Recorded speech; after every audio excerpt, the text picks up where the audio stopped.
Welcome to episode 9 of season 2 of the Morrell Speaks podcast.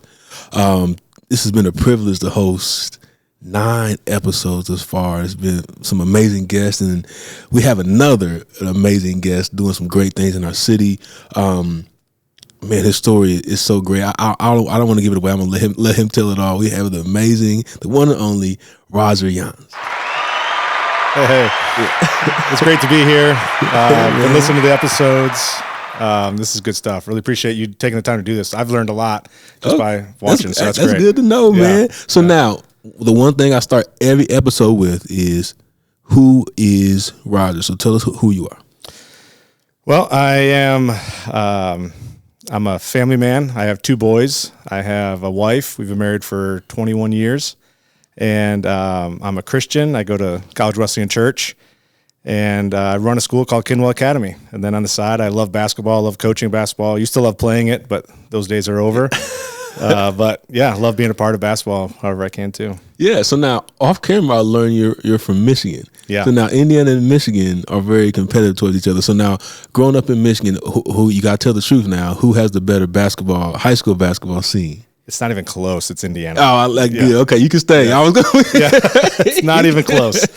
And there's a reason, because we do a lot of tournaments down in Indy, and there's a reason. There's teams from Michigan there, Ohio, Illinois. Everyone comes to Indy to hoop. So now, do you miss playing basketball? I miss it a lot. Yeah. There's just the camaraderie. I mean, I have great friends. In fact, I was just texting with some buddies yesterday that I haven't seen in forever, but we're just reminiscing about old basketball days. Yeah. There's just so much fun. And the stupid stuff we did when we were young, we thought this game meant the world, and we're wanting to fight other guys. And I miss so much of it. I really miss it a lot. And so coaching is like a whole nother avenue that's been enjoyable too, but I definitely miss playing. So how's that transition into coaching been? Do you, in comparison to your playing days now coaching, what's those differences? Well, you're not in as much control, so that part's tough. And mainly, I coach my son. He's a sophomore in high school, and so we do AAU, we do school ball, and so I've been coaching him since he was in kindergarten, and I never even played high school basketball. I grew in Michigan. You play hockey, and so that's why I played hockey and soccer growing up. And my son loved basketball from a young age. Of course, you can't find youth coaches anywhere, so I was like, yeah, I'll help out, and I've just kind of fallen in love with it. And so I've always been a basketball fan, but I just wasn't good enough to play for my high school, and so trying to kind of impart to my son like how to play well, obviously, but I wasn't a player, so I'm like finding other guys that come in and help him be a better player.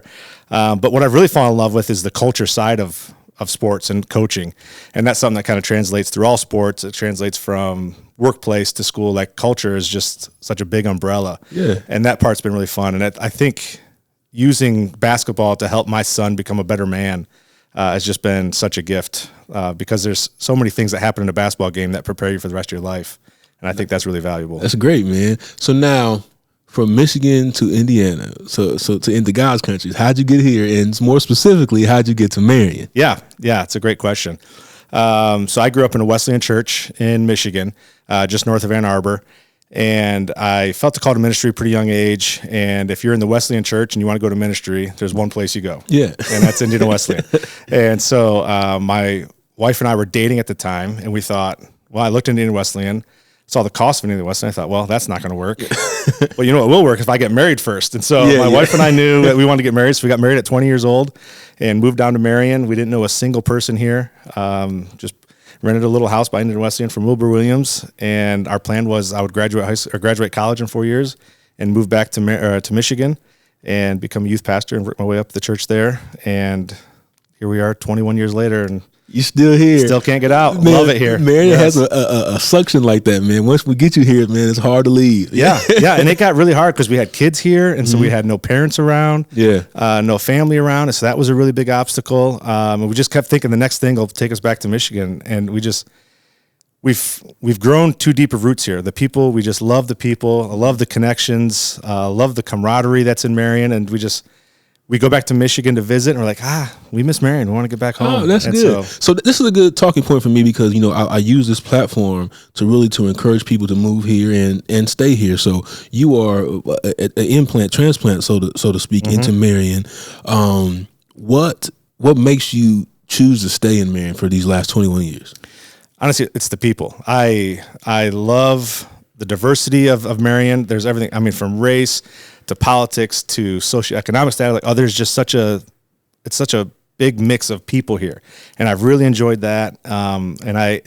There's a huge group of strong Christians here that I really connect with. But there's also times it feels like you're a missionary here, right? There's a lot of hurting people here, and I like having both of those things in one community. I feel like that's a good community, and I experience that at church too. There's a combination of people at the churches that are here, both really well-off people and people who are really hurting, and I think that's a good blend for growth.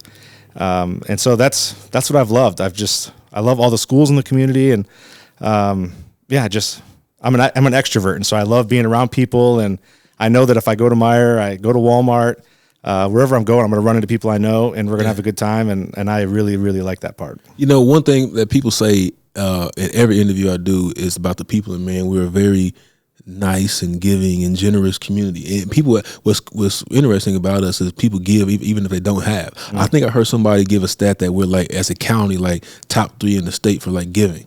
Wow, I believe it. Yeah, man, because we're a very generous place. So if you were talking to somebody, so somebody's watching this right now, and they're considering, making Marion their home. They might be from Michigan or anywhere else in the Midwest. What would you say to them? Like, what would be your elevator speech to make Marion their choice?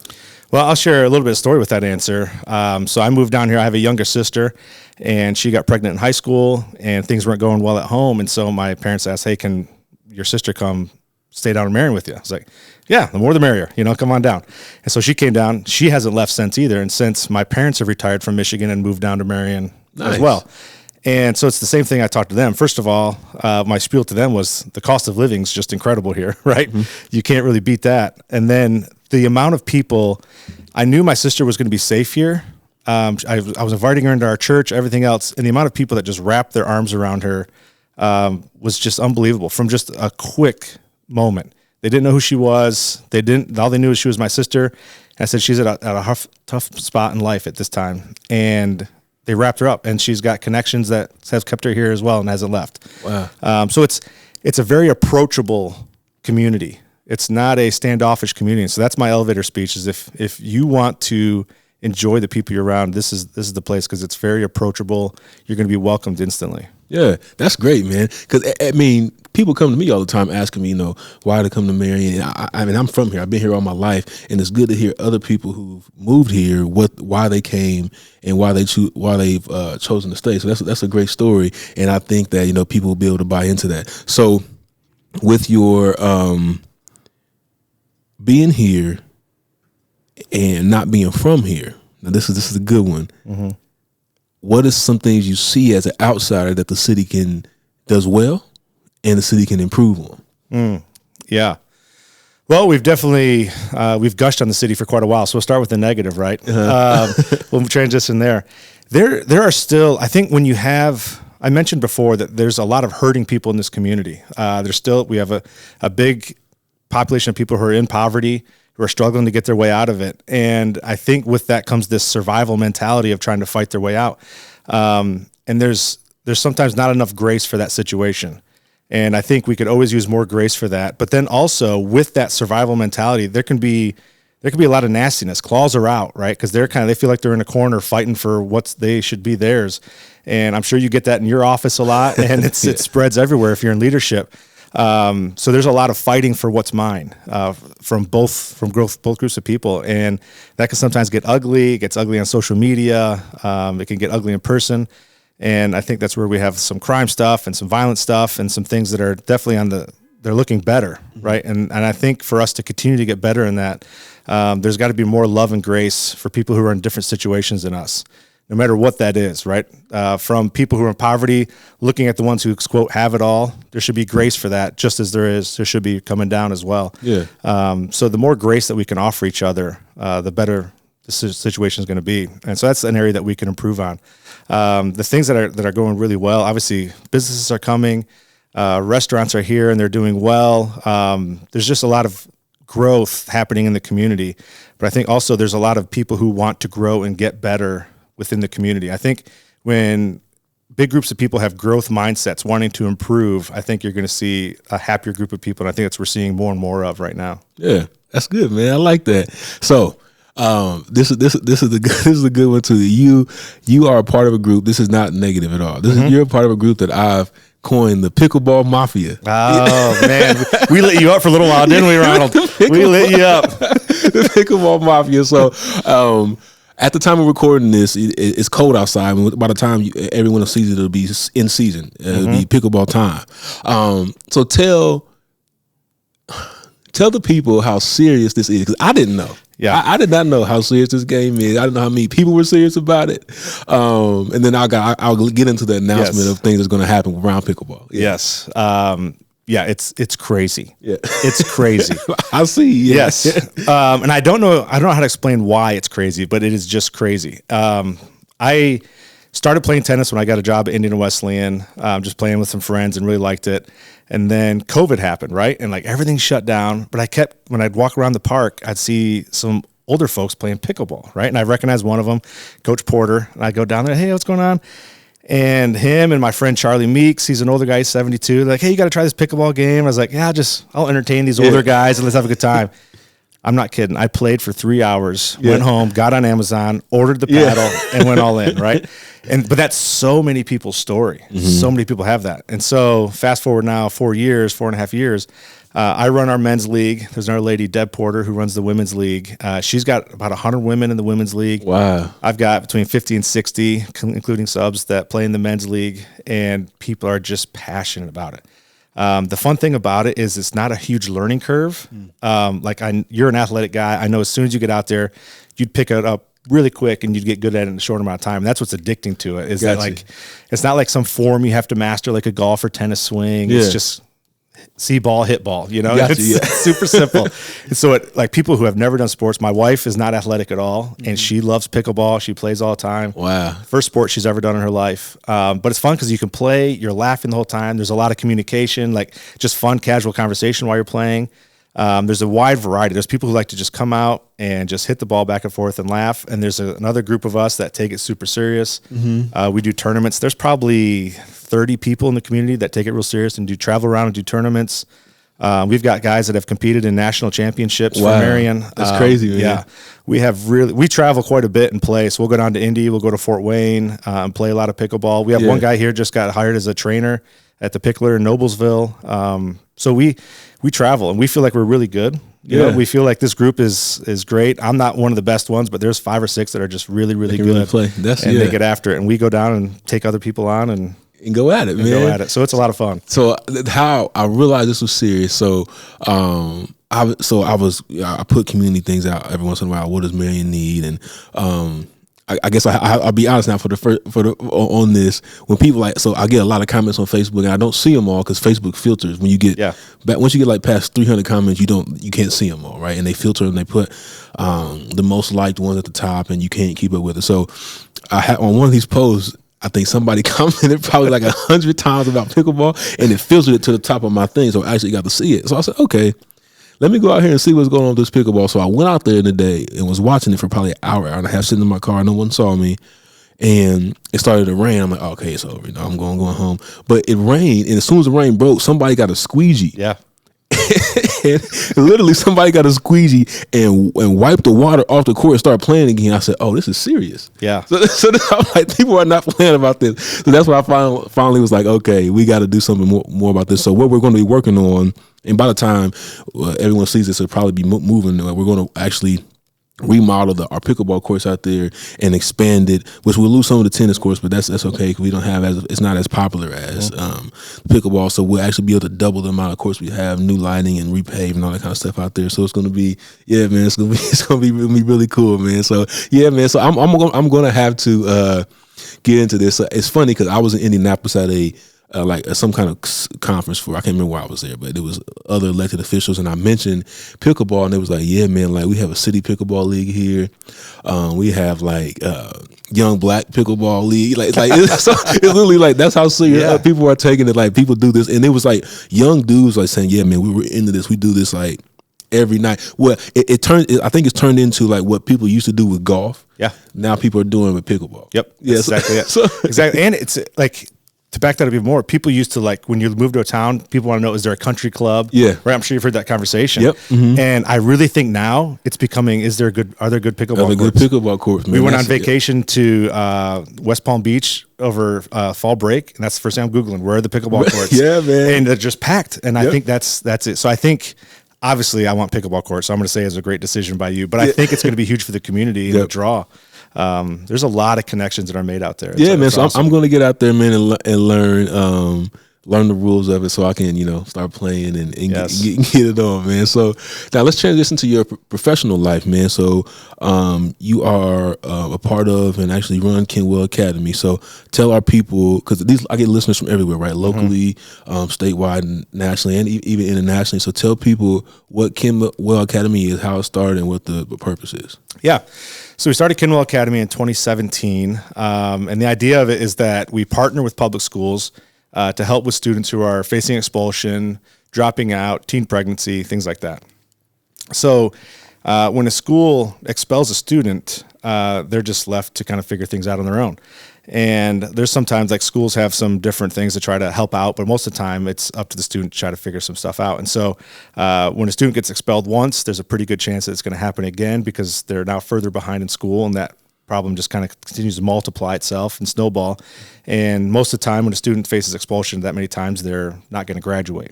And so that when a student doesn't graduate, they stay in the community, they have a hard time getting a job, and they become a burden to society, right? And so we wanted to combat that. We wanted to help out the public schools. We wanted to help out the students. So way back when, we met with Dr. Lindsay, who's the superintendent at Marion at the time, and said, hey, this is what we're thinking. And he said, great, sign us up. And so since then, Dr. Keith Burke, obviously he's moved on, and but he followed up as well and said, this is exactly what we need. And Dr. Hunt has been a huge supporter of ours, the principal there at Marion High School. And what it shows by them supporting Kinwell is how much they want to help out this community. Because it's actually easier for the schools to expel or withdraw the student. That's the easiest route the school can take, because then these kids who are causing problems are no longer an issue for anybody, not the teachers or anything. Right. But Marion High School is saying, no, we want to invest more in these kids. And so they send them to us to continue towards their diploma. They can transfer back to the high school if everyone agrees with that, or they can stay and just graduate with us if they want to do that. And so they're working towards the exact same diploma as the Marion High School diploma. They're still Marion High School students when they're with us. And so it helps maintain enrollment for Marion High School. Yeah. And so, there's a lot of perks. And we don't just partner with Marion High School. We have a couple Oak Hill students right now. Nice. We've had Miss Sandoval in the past. And so we're open to everyone in the county. And so you just do high school students, right? Yep. Just high school. So what's your enrollment now roughly at? We're at 29 students right now. That's great, man. Yeah. And then you offer all the classes, like, okay. So then what would you say has been the biggest win and the biggest challenge of Kinwell? Yeah, the biggest win, I mean, I could go into a lot of success stories with the students, but honestly, the biggest win since we started Kinwell has been the support of the community. Mm-hmm. So when Marion High School sends us a student, we bill the high school for those students, and that's how we're funded. That's how our salaries are paid. That's how lights are paid, rent, all that stuff is through what the public school pays us to take these students. Now, we want to go above and beyond. We want to take our students on trips. About every other Friday, we go on a trip. Everything from we went and played laser tag to we're going to go down to the art museum in Indy. Yeah. We go on hiking trips. I took them ice skating over Christmas time. So we want to do a lot of trips, get them experiences. Plus, we've noticed there's a big need for counseling with our students. There's needs for food. There's times we have to stock fridges. Whatever the student needs, we want to be able to help them with that. And that part includes fundraising. That's above and beyond. So when you talk about going on trips, now you're talking we need a van, we need insurance for all this stuff, right? Mm-hmm. And so that part we relied on the community. Like, is this going to be possible? Is our community going to be able to give like that? And it's tough because the first 3 years, 2017 to 2020, we're going well. And then COVID happened. I thought, man, this might shut us down. Nobody's giving like they used to and that kind of thing. And Ronald, I'm not kidding. We've doubled what people had donated. That's amazing, man. Since before COVID. People are just so generous, wanting to give. We have a yearly banquet and they give and give. And if I put an advertisement out, hey, we want to do this for the kids. So like, for example, we'll take our top credit earners after the quarter to like a fancy restaurant. Last quarter, we took them to a Japanese steakhouse in Muncie with the hibachi grill. Nice, man. And they loved it. And it's like we got sponsors that are paying for that stuff. And so the community is just so on board with what we're doing, and they're investing in kids that have been down and out. They've been they've had struggles in their life. They've had family issues. They got broken homes, and our community is investing in them, and that's been extremely encouraging. I mean, that goes full circle to where we started talking about one of the benefits of Marion. And people we're so generous, and we're a city that believes in second, third, and fourth chances. And what you guys are doing at Kinwell Academy is a testament to that, man. Because if it's not for you guys, a lot of these kids would not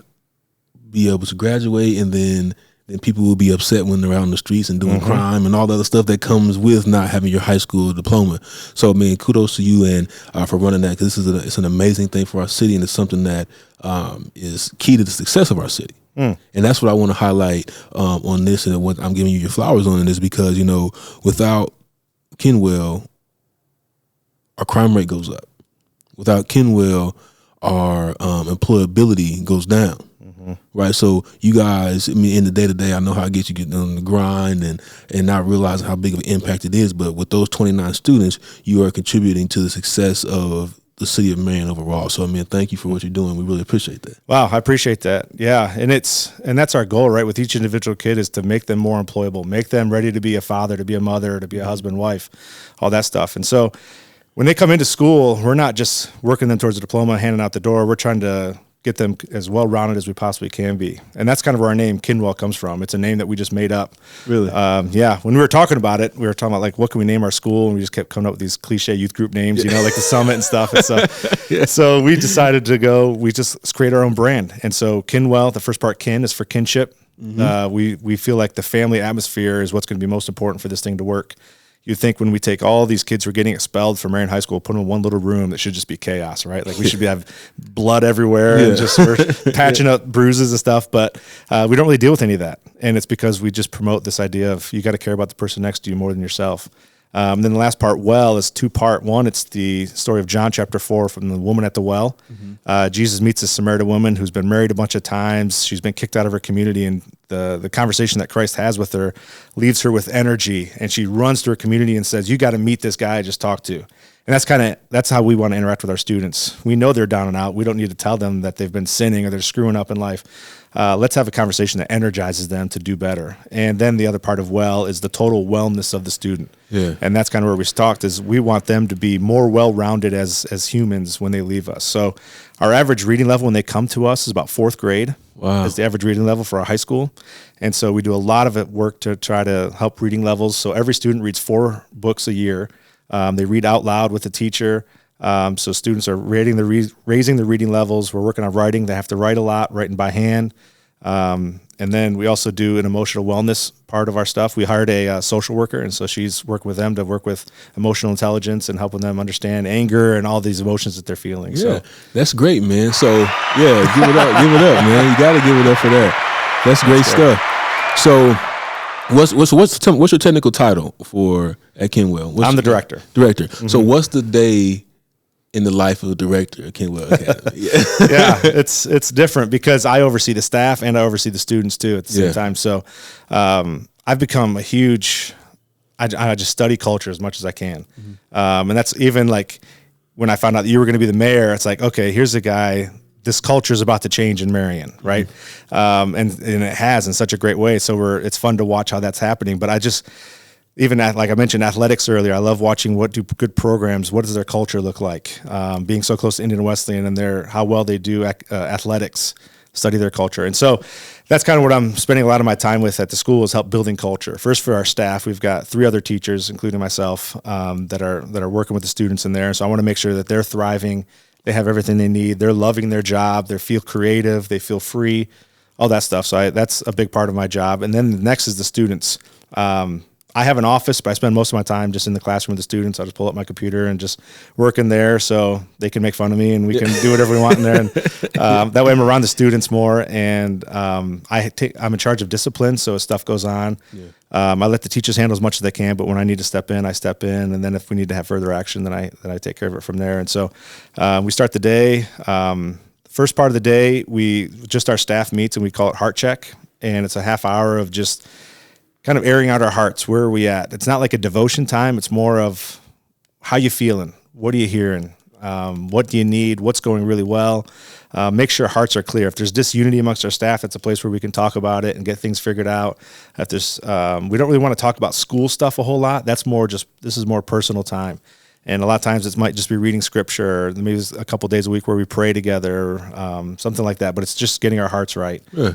And then our first session is from 9 to noon. And so we just kind of jump in the day. I jump in the classroom and help some students a little bit and interact with students, see if there's needs. If students are struggling, maybe I take them out for coffee. Maybe we need to take them out for lunch, whatever it is. And then run it back 1 to 4 for our second session. Great, man. So a couple things. I'll give you a 2-part question.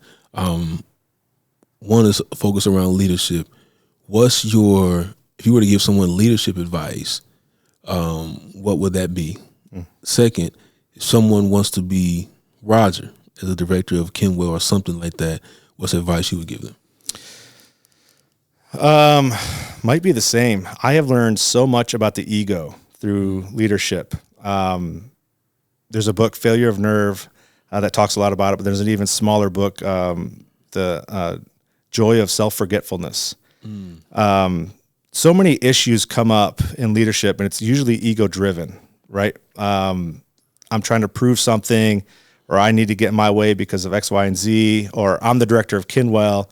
I need to prove that I know what I'm talking about, that I'm the one in charge here. And if the opposite of that is more curiosity, and so if I can stay more curious, less trying to prove myself, I've been more effective as a leader, and the people that I'm in charge of seem to enjoy their lives more. And so I've noticed if I get angry, or if I'm really frustrated with what's happening, or I'm really discouraged, usually if I really let myself think about that, it's usually something wrong with my ego.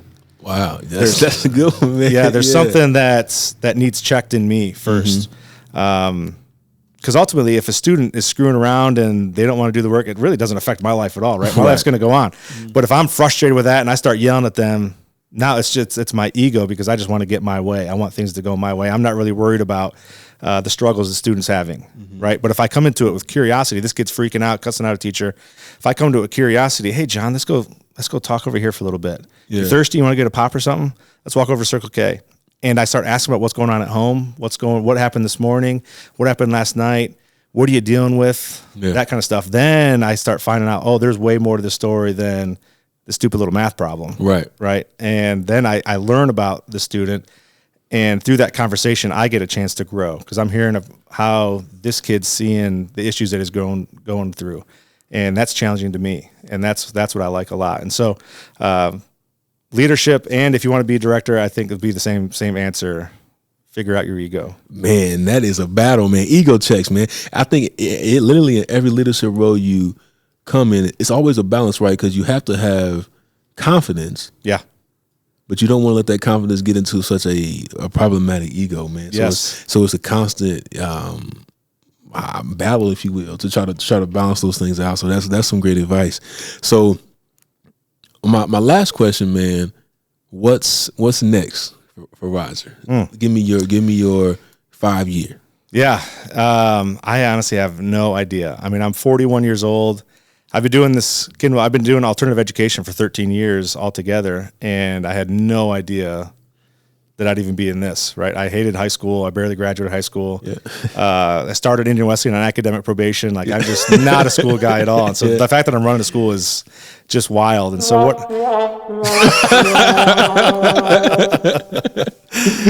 that's how my parents felt. Exactly. So that's spot on. I'm not a school guy. So the fact that I'm even here, was so far out of my plans. It's unbelievable. So I hesitate to even make more plans, because I don't know what's next. Like I said, I love culture. So anything I can do to learn more about culture, to help someone's culture, I think is great.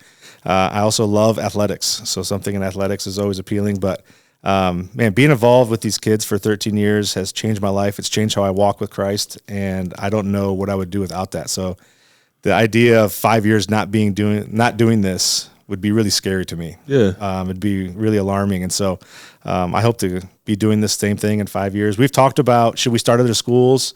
Lafayette's reached out. They want something like Kinwell. Kokomo's talked about something like Kinwell. So, there's talks of maybe we spread out. The problem is that puts me on the road and monitoring other schools. And I want to stay here with the kids. And, like like today we had another cancellation because it's so cold out. So I just called a couple of kids, man, let's go to La Cha's and eat some grub. And so like, I like being able to do that. I don't want to be on the road all the time. Gotcha. So doing something like I'm doing right now in 5 years would make me really happy. That's great, man. Well, I really appreciate you for coming on the show, man. Yeah, sharing about all the things. And then, I mean, I learned so much, man, about your story and Kinwell. And one thing that stuck out to me is the importance of checking your ego and the importance of people, man. You can't, I mean, I've done a lot of these episodes now, and everyone who spoke, it always gets back to people. You can't do, I mean, at this point, you can't do anything in life without people, man. You got to have people. Yeah, absolutely. And even when you're running for mayor, like you and I have known each other for a while, but we've not been friends or anything. So I didn't really know a whole lot. But the people I talked to that know you real well, like, oh, that guy's in your corner, that lady's in your corner. Yeah, okay, this is good stuff. And so the people that we surround ourselves with are so important. So people, man. Yep. Yeah, everyone watching, check your ego and watch the people in your circle, and people are the key to success. Thank you so much for listening. It's available on all major streaming platforms and YouTube. Peace out.